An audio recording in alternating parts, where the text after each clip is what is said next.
早起看世界，来看科学家对一只4万年前的长毛象的样婴仔顶悬，这皮肤顶悬摕到当今世界上老的 RNA， 对咱人研究上古时代生物甲病毒，佮开出一条新的道路。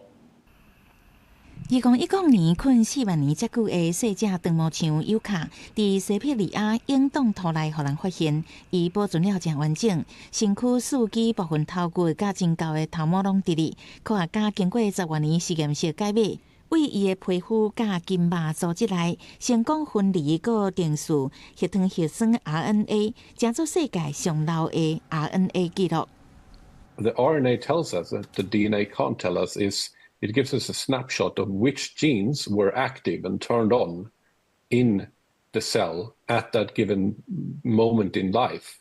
close to death of this individual.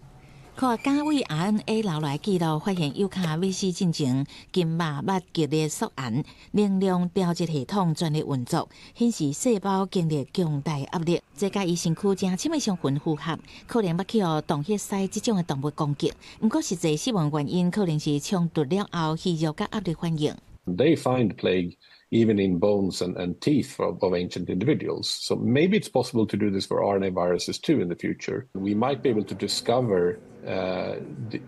kind of pandemics from